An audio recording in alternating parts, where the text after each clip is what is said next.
Shadows of Adam is a classical-style 16-bit JRPG romp in the tradition of games similar to the SNES. It's a step up from the usual RPG Maker games that flood Steam with some interesting pixel rendering and beautiful background art. Obviously a passion project, Something Classic Games launched this title back in 2017 and it was met with very positive reception upon release. While not breaking the mold on any particular area in the RPG realm, it does offer some modern sensibility to the genre with a decent save system and no random encounters. Now it's filled with secret locations, gear, pretty interesting storyline, and a decent sense of humor in the dialogue. Shadows of Adam delivers on several fronts in just the right areas to make this an underlooked gem in the market. But before we dive too far down this rabbit hole, remember to like and subscribe for more content. Let's go ahead and dive in.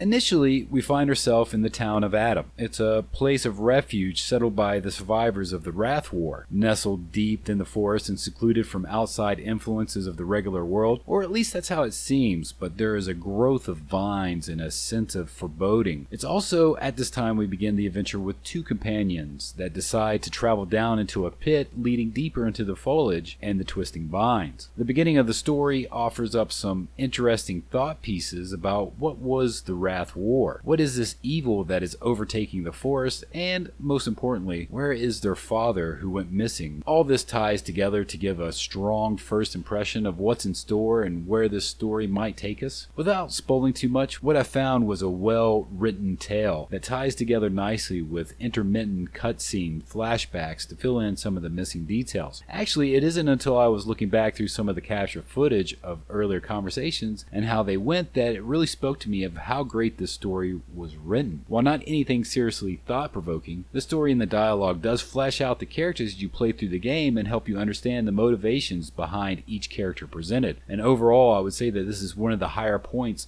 of the presentation of the game itself, which leaves us with the dialogue. I found it amusing, and I don't think this is going to be everyone's cup of tea, but it certainly is passable, with a little too much emphasis on the humor side. A little bit more thought into flavor text could have really helped this out greatly.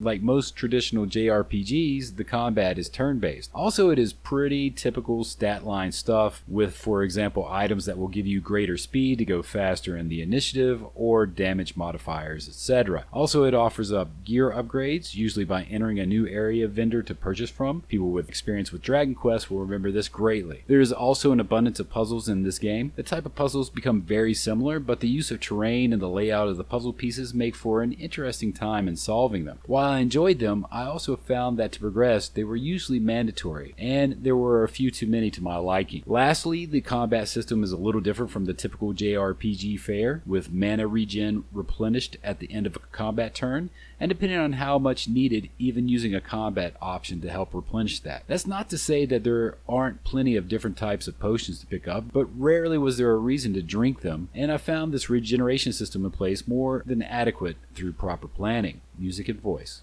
Really, there isn't anything coming from the voice acting, so we'll just go ahead and focus on the musical score. Quite frankly, I found it engaging. While like any game of this type, the combat score becomes fairly repetitive, the world music flows well. Each different area you enter carries a musical note that fits the environment. But this is best if I go ahead and let you have a quick listen for your enjoyment.